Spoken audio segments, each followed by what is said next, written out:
আজ আমরা এসেছি রংপুর বিভাগ। রংপুর বিভাগ বাংলাদেশের একটি প্রশাসনিক বিভাগ যা দেশের উত্তরাঞ্চলে অবস্থিত।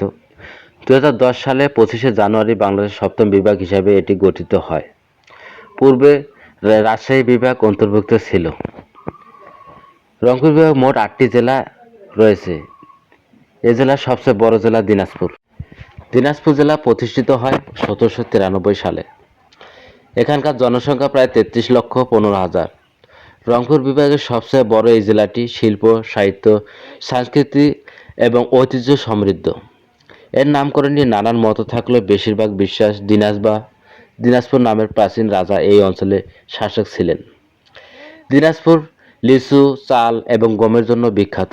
এই জেলায় রয়েছে উপমহাদেশের অন্যতম কান্তজি মন্দির, যা 1752 সালে নির্মিত হয়েছিল। এছাড়া বাংলাদেশের বৃহত্তম মানবসৃষ্ট রামসাগর এবং দেশের একমাত্র উন্মুক্ত চিড়িয়াখানা দিনাজপুর চিড়িয়াখানা এই জেলার অন্যতম আকর্ষণ। এবার এসেছি আমরা রংপুর বিভাগের 3 নম্বর জেলা কুড়িগ্রাম জেলা। এ জেলা প্রতিষ্ঠিত হয় 1984 সাল। এ জেলা প্রায় জনসংখ্যা 22,72,000। এটি একটি নদী বিশিষ্ট জেলা যা প্রায় 17টি নদ নদীর প্রবাহ সমৃদ্ধ। এখানে রয়েছে অসংখ্য চর যা এই জেলার এক বিশেষ প্রাকৃতিক বৈশিষ্ট্য। কুড়িগ্রাম মূলত কৃষি প্রধান এলাকা। এখানকার মানুষজন মাছ চাষ এবং কৃষিকাজের উপর নির্ভরশীল। ব্রহ্মপুত্র, তিস্তা ও ধলা নদীর তীরবর্তী প্রাকৃতিক দৃশ্য এ জেলাকে আকর্ষণ। এবার এসেছি আমরা রংপুর বিভাগের 4 নম্বর জেলা গাইবান্ধা জেলা। এ জেলা প্রতিষ্ঠিত হয় 1984 সালে।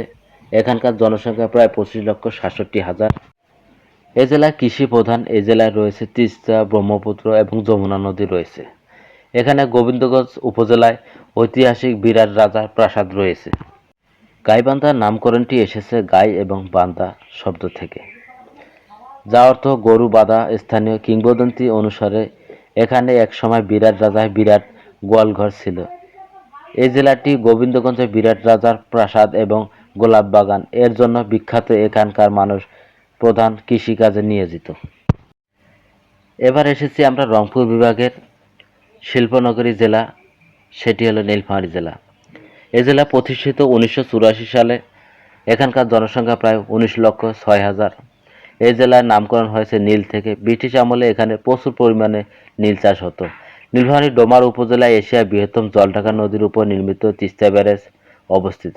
এখানকার কৃষি জমি বেশ উর্বর এবং এখানকার মানুষ প্রধান কৃষির উপর নির্ভরশীল। এবার যাব আমরা রংপুর বিভাগের নম্বর জেলা লালমনিরহাট জেলা। এ জেলা প্রতিষ্ঠিত হয় 1984 সালে। এখানকার জনসংখ্যা প্রায় 14,29,000। লালমনিরহাট নামটি এসেছে লালমনি নামের এক ব্রিটিশ রেলকর্মীর নাম থেকে। এটি একটি সীমান্ত জেলা। তিস্তা নদী উপর নির্মিত ঐতিহাসিক তিস্তা রেল সেতু এবং তিস্তা ব্যারেজ এই জেলার গুরুত্বপূর্ণ স্থাপন। তিস্তা ব্যারেজ বাংলাদেশের বৃহত্তম সেচ প্রকল্পগুলির মধ্যে অন্যতম। এবার এসেছি আমরা রংপুর বিভাগের 7 নম্বর জেলা পঞ্চগড় জেলা। এ জেলা প্রতিষ্ঠিত হয় 1984 সালে। এখানকার জনসংখ্যা প্রায় 12,09,000।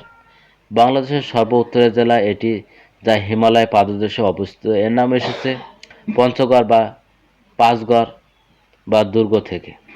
এখানে চা বাগানগুলো পর্যটকদের আকর্ষণ করে। পঞ্চগড়ে রয়েছে দেশের একমাত্র চা গবেষণা কেন্দ্র। এখান থেকে হিমালয় কাঞ্চনজঙ্ঘা পর্বত দেখতে পাওয়া যায়, যা এই জেলার অন্যতম প্রধান আকর্ষণ। এবার আমরা যাব রংপুর বিভাগের সবশেষ জেলা ঠাকুরগাঁও জেলা।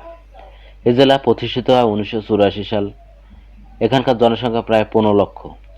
ঠাকুরগাঁও একটি কৃষি সমৃদ্ধ জেলা, যা প্রধান গম, ভুট্টা, আলু এবং ধানের জন্য বিখ্যাত। এখানকার মাটি উর্বর এবং কৃষিকাজের জন্য খুবই উপযোগী। এখানে রয়েছে রানীশঙ্কল উপজেলায় ঐতিহাসিক জগদল রাজবাড়ি, যা পর্যটকদের জন্য আকর্ষণ করে।